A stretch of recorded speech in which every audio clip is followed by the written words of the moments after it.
All right, we're on limited time this morning. I woke up this morning, Hans, reading news articles about Black Lives Matter, the police issues in the States, um, the issue of, they're calling, people in Black Lives Matter calling for defunding the police. And it's a major topic. It's a very complex topic. But I'm really excited about that aspect of it, defunding the police. Not like okay, let's just fire all the cops and dismantle the police force completely and then pay for no protection or police. Not that, but I'm really, really excited that we're having a really big and deep discussion about the abuses of the police forces. And it's becoming so politicized that it's difficult to have a nuanced conversation about it because some people will take a nuanced discussion to mean that you don't support people of color and things like this. Well, that's maybe that's what I always see, and that tires me when I think of like American issues. Yes. It's always like it's either like they divide it along the like for us or against us party lines. Yes, and it's like you're either 100% for Trump or 100% against, or you're 100, like the issues are very complex, and you want to. Yes. And it's like so tiring. So there's all that's out there. My issue, and what's always the most important to me, is what about that lone individual human being in the system, So because this is a show we're talking about men, especially young men, what about those young men having the interactions with the police? And let's talk about the young black men. I can say for myself, as someone who, for a lot of my youth, went around with a shaved head. I held my head high. I didn't apologize, in front of the cops. I didn't supplicate. I didn't, whatever. I always respected myself. And for sure, if I was a black man, I would be perhaps even doubly like unapologetic and not, gonna bow my head. But that would invite even more aggression from the cops than what I got. No doubt. And I think, yes, there's, are there racist cops, prejudiced cops? Yes. There's so many issues to talk about, but I think one of the I think a lot of the issues are things that allow the culture of the American police to basically just feel like they are the shit. No one can question them. No one can, if you don't immediately submit, even, I'm not even talking about physically, just like on a tone of voice or immediately comply. Yes. If you dare to even stand up for your rights, which America is supposed to be about rights and freedoms, then they feel justified and validated in amplifying their aggression.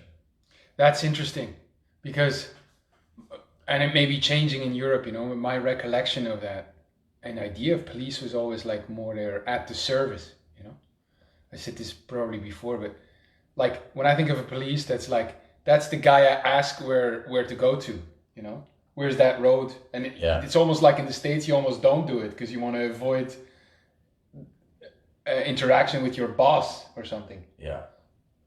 Well, there are many great men and women who are police officers, and I think take their role.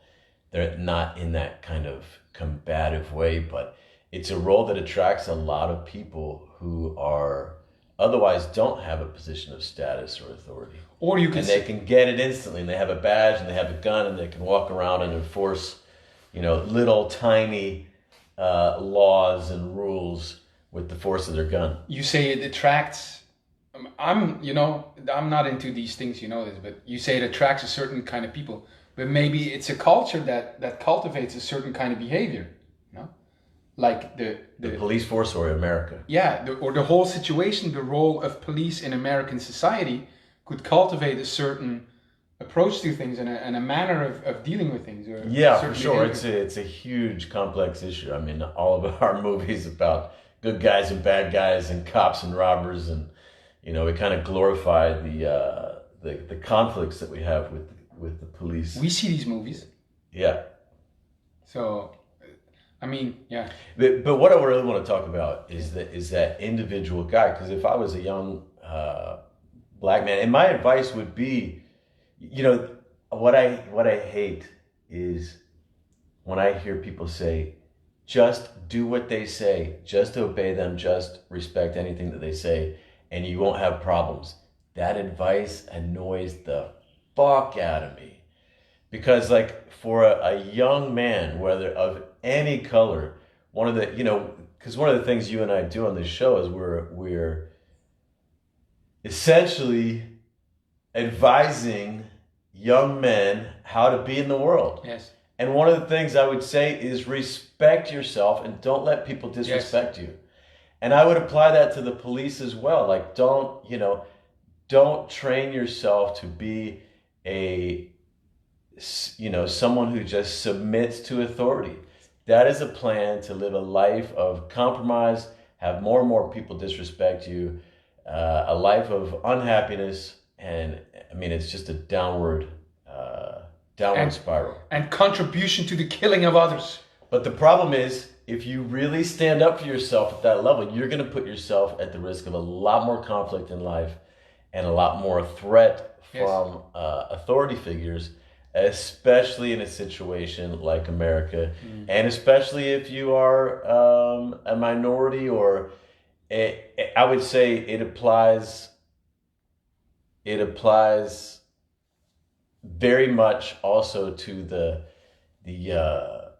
poor white males who dress like thugs or dress to communicate that they are not part of the system whatsoever. They'll attract plenty of attention themselves.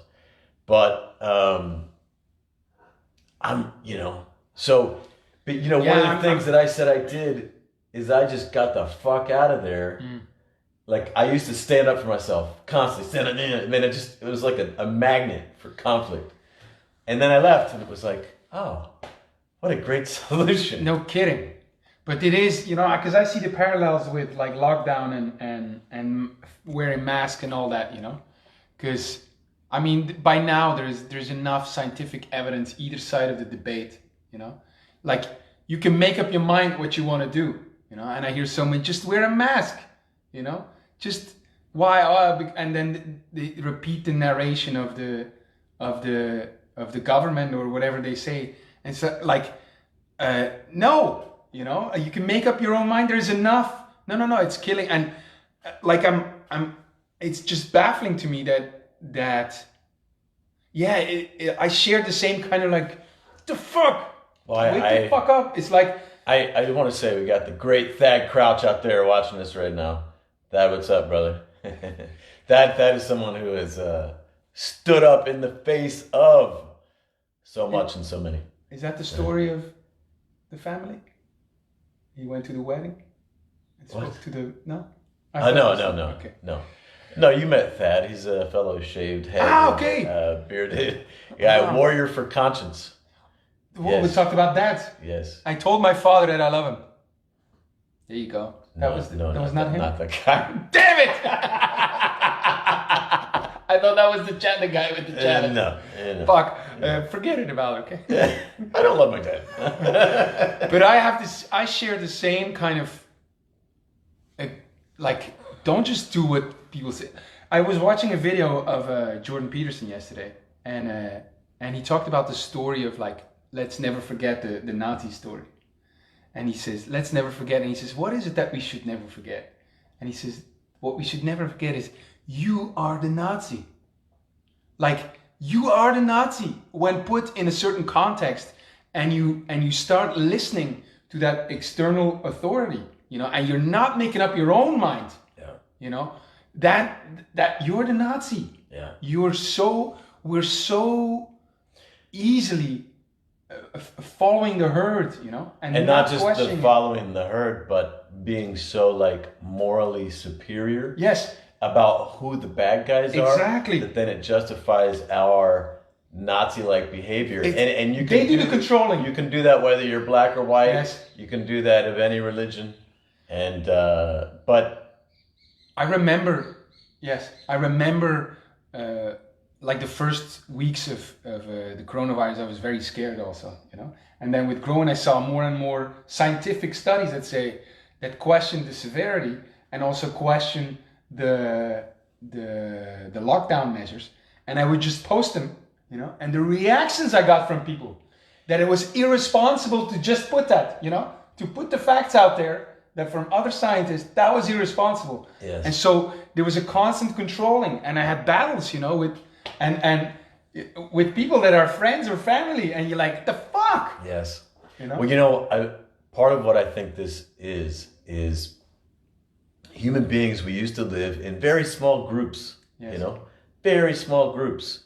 And it's pretty easy if you have a very small group for everyone to have a voice, everyone feel like their concerns are out there, and you come up with some kind of, this is how we're going to do things in this little community, you know. But the bigger it gets, and with the internet and everything, not only do you have a country like with the US of 300 plus million people, very diverse backgrounds, opinions, beliefs, trying to moralize everyone else, their behavior.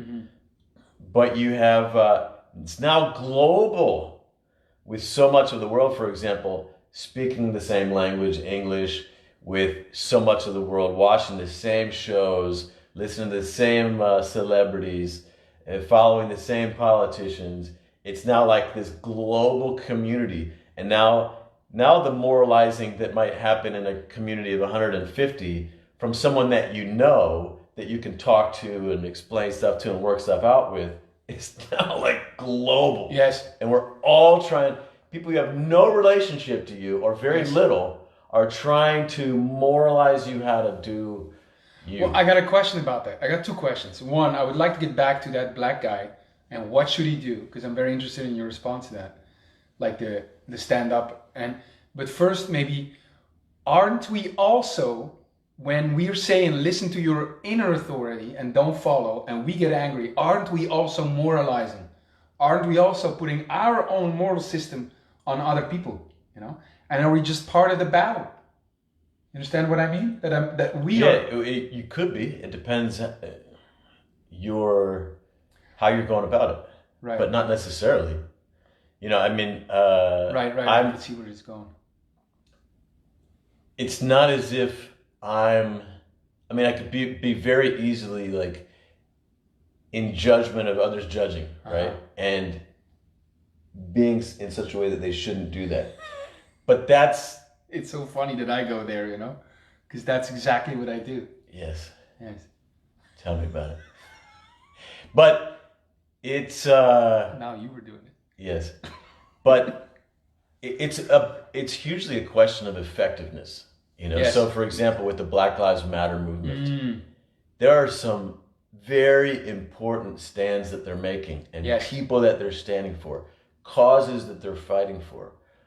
But if they go about it from a superior, like morally superior position, and if you're not with us, you're against us. Yeah, to where no one else is allowed to have their own independent thought, feeling, experience, anything. They'll get more, to a certain extent, they'll persuade a certain amount of people to go along with them and conform their behavior and submit. Just like the police officer who's being very authoritarian will get a certain percentage of people to bow down and submit. But they're also going to, just like the police do, they're going to escalate the conflict against them from that approach. Yes, and you put it, just to link this to yesterday's conversation, this is the positionary place that they're coming from as opposed to the stand. I draw a distinction. Okay, But what you're doing now is like, yes, and it seems to me that this is just a group dynamic. It's the dynamic of a group. No matter what group, whether it's the police or it's a nation or it's an whatever or Black Lives Matter group, it's the dynamic of the group. And what you're doing, you also, is contributing to that by saying they, as if there is one group movement there, you know? And so I think that's it's much more a group dynamic instead of criticizing, say, the Black Lives Matter movement because it is not distinguishing, and it's I see a real dynamic of a group, of any group. And so what really matters to me is on the individual level what to do. And so maybe back to the just to address that point is, this happens in divorces. This happens between countries going to war. This is very much a human dynamic. It's but of course, what's playing out in the big news and the culture wars and everything right now is the Black Lives Matter movement. So that's why I'm addressing that. I'm not pointing it. I'm not saying that's just a feature of them at all. It is a very human feature. So yes, what does the solitary, the black dude in the system, what does he do? Because I think you got some good solutions for it. Well, I don't know. I'm hoping. Otherwise, we're a bit, people are on the edge of their seat. You're asking me, a white guy, what should a black guy do? Come on, man. How racist can you get? Black Lives Matter. I just discovered you are a white supremacist. That's right. You are a white supremacist. If you're not with me, you're against me. Well, I'm white, so I must be a supremacist. Yes. What is it? Oh. I'm not going to speak to what should a black guy do, but the individual guy, when he's confronting the police, I don't have the what should he do, but I know that if you stand up and hold your head high, which for me, I mean, partly my personality, but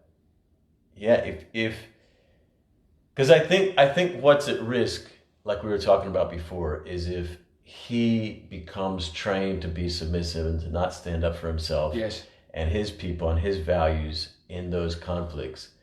That's a grave risk. That's how he becomes the prison guard in the Nazi camp, right? So you got to stand up for yourself. You have to stand up for yourself. I'm not sure. But standing up for yourself doesn't need to look the way that I did it or the way that some people do it, There are ways to respectfully stand up for yourself. Or to maybe, for example, you could let the cop run his egotistical show, and then you bring it back to have some kind of recourse or film it or whatever, and then still stand for a change being made, right? There's all kinds of different ways of standing up for yourself. But for me personally, I feel so much better that I just left. And that's something about our current world today, is probably never before has it been so easy to go and start a new life somewhere else. Yes. And I think this is a really big deal, because I think a lot of, especially Americans, feel like, well, if I leave, I'm betraying my people. I'm not a patriot. I'm a quitter. There's all these judgments on leaving, but sometimes that can be the most peaceful and beautiful thing, and thing that causes the most change. Imagine that, and there's an idea in like as soon as I'm almost say something, you're like, no. Libertarian circles that in the future governments become like they compete for people to actually come and pay them taxes. So if you have a government that's really authoritarian and abusive, everyone's going to be like, F you, we're out of here. You choose your chiefs. Going back 5 minutes, it is interesting that I asked you, what should that black guy do being arrested by the cops, and you went to say, you got to leave. That might be misconstrued, maybe he can't leave in that moment. He's, you know, he's stopped by the cops, leaving. I'm out of here, out of the country to Mexico. No, that was your joke. No, I wanted to say something else, but yeah, it's for further down the line. It's gone. It's gone. So your thought left. It sensed a moment of yeah, and I was gonna bring it, and you saw it coming, and you were like, it's gone. Yes. It was probably gold, but you know. Probably. So. Oh, it's the same thing with your parents. You know, you could be there and be in conflict with your parents. Yes. And try to solve that as an adolescent and go through that and from within trying to solve it. And in terms of like relationships and life going forward, I always advise also go away. You know, get underneath the wings of your parents. It's the best thing you can do for you, for them, for your relationship. Yes. You go and you come back. You know, then you know. Yes. You don't stay within the system trying to make it work because it's not working. Yeah, especially, you know, if there's a situation where there's someone or a group or an entity with really deep entrenched power over you. And when you are a teenager in your parents' house and you have really authoritarian parents and all that, it can really be that situation.